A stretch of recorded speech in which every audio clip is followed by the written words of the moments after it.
Hello everyone. Last time जो है हमने पढ़ा था एक एसी सर्किट जिसमें सिर्फ इंडक्टर लगा होगा। तो उसमें हमने करंट एंड वोल्टेज के बीच में रिलेशन फाइंड किया था, जिसमें हमने ये देखा था कि इंडक्टर के केस में करंट लैग करती है वोल्टेज से by a phase angle of 90 degree. आज वही एनालिसिस हम करेंगे इस सर्किट में, जिस सर्किट में कैपेसिटर लगा होगा। तो से हमारे पास ये कैपेसिटर है, एक सर्किट में कैपेसिटर है जिसके अक्रॉस हमने एसी सप्लाई लगा दिया है। इसे हम डिनोट करेंगे E is equals to E naught sine of omega t. जब ये एसी हम जो है इस कैपेसिटर सी के अक्रॉस लगाएंगे, कैपेसिटर का कैपेसिटेंस सी है, तो आपको पता है कि जो वोल्टेज हमने यहाँ पे लगाई है यही वोल्टेज आपको कैपेसिटर के अक्रॉस मिलेगी। यानी कि जब हम इस वोल्टेज सोर्स को लगाएंगे तो ये वोल्टेज सोर्स इस कैपेसिटर को चार्ज करेगा और इस कैपेसिटर के अक्रॉस जो पोटेंशियल है V वही इस E के बराबर होगा। यानी कि जो कैपेसिटर है, कैपेसिटर के अक्रॉस जो पोटेंशियल है वो इस अप्लाइड पोटेंशियल के बराबर होना चाहिए, क्योंकि हमने पैरेलल में हमें पता है वोल्टेज क्या रहती है, सेम। लेट मैं मान के चलता हूँ कि C जो है इस कैपेसिटर की कैपेसिटेंस है और Q जो है, let Q is the charge on the capacitor या charge store in the capacitor. तो आपको पता है इलेक्ट्रोस्टैटिक चैप्टर में आपने पढ़ा होगा एक रिलेशन कि charge stored on the capacitor is equals to किसके बराबर होता है, Q is equals to CV। ठीक है, where Q is the charge on the capacitor, C is the capacitance, V is the voltage या पोटेंशियल डिफरेंस। क्योंकि जब आप कैपेसिटर के अक्रॉस पोटेंशियल लगाते हैं तो कैपेसिटर की प्लेट्स में चार्ज जो है अकमुलेट होना शुरू हो जाता है, कैपेसिटर चार्ज होना शुरू हो जाता है। और इसी को हम ऐसे लिख सकते हैं, Q is equals to C, V यहाँ पे जो कैपेसिटर के क्रॉस पोटेंशियल है वो हमारे अप्लाइड पोटेंशियल के बराबर होगा। यानी कि V is equals to E है, तो मैं यहाँ पे पुट कर लेता हूँ V is equals to E।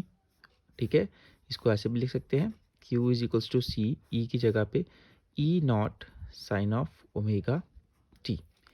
तो हमने देखा कि जब हम E is equals to E naught sine of omega t AC potential apply करते हैं तो जो कैपेसिटर के क्रॉस चार्ज है वो कितना आ गया, Q is equals to C E naught sine of omega t. आपको पता है कि कैपेसिटर जो है, कैपेसिटर के अक्रॉस जो पोटेंशियल लगाते हैं तो कैपेसिटर एकदम से चार्ज नहीं करता है, इट स्लोली चार्ज। ठीक है, स्लोली इसको चार्ज होना शुरू करता है, यानी कि इसकी प्लेट्स पे चार्ज अकमुलेट होना शुरू होता है।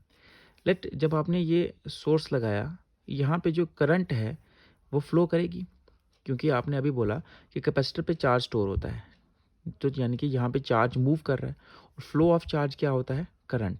तो मैं यहाँ पे कह सकता हूँ इंस्टेंटेनियस करंट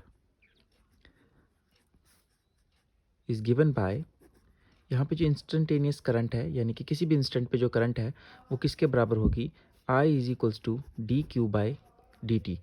क्यों, क्योंकि rate of change of charge या rate of flow of charge किसके बराबर होता है, करंट। तो जब हमने ये पोटेंशियल लगाया, यहाँ जो करंट फ्लो करेगी वो करंट किसके बराबर होगी, जो चार्ज यहाँ पे इकट्ठा हो रहा है, यानी कि flow of charge, rate of flowing charge या flow of charge per unit time is called as current.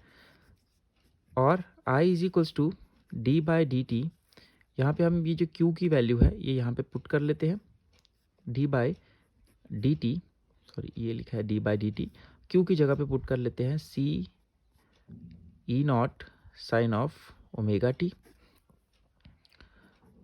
I is equals to, यहाँ देखिए C क्या है, capacitance. Capacitance of capacitor is fixed quantity, constant capacitance जो है fixed होगी। Capacitance जो है एक कैपेसिटर की ऑलरेडी फिक्स्ड होती है, capacity to store charge. C बाहर ले लेते हैं, E naught is a peak value बाहर ले लेते हैं, D बाई DT ऑफ आपके पास आया sine of omega t. I is equals to C E naught, sine का डिफ्रेंसिएशन किसके बराबर होता है, कॉस ऑफ ओमेगा टी, और साथ में ओमेगा टी का डिफ्रेंसिएशन ओमेगा। तो ये हमारे पास आया I is equals to C E naught into omega, C E naught into omega मैंने आगे ले लिया, into cos of omega t. आप इसी एक्सप्रेशन को ऐसे भी लिख सकते हैं, I is equals to C omega या ओमेगा सी को मैं आगे ले लेता हूँ, omega C into E naught cos of omega t है। ये एक्सप्रेशन जो हमारे पास आई थी, इसमें मैंने ओमेगा को आगे ले लिया, बस थोड़ा सा रीअरेंज किया है। I is equals to omega C into E not, इस कॉस ऑफ ओमेगा टी को मैं ऐसे लिख सकता हूँ, sine of pi by 2 plus omega T. ठीक है, इसमें कोई प्रॉब्लम नहीं होगी, because sine pi by 2 plus omega T भी किसके बराबर होता है, कॉस के।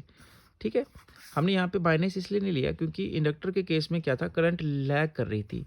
यहाँ पे हम जो है इसको पाई बाय 2 इसलिए लिखेंगे क्योंकि यहाँ पे कैपेसिटर के केस में जो है आपकी करंट लीड करती है, 90 डिग्री से लीड करती है आपके कैपेसिटर में। ठीक है, वोल्टेज से 90 डिग्री लीड करती है।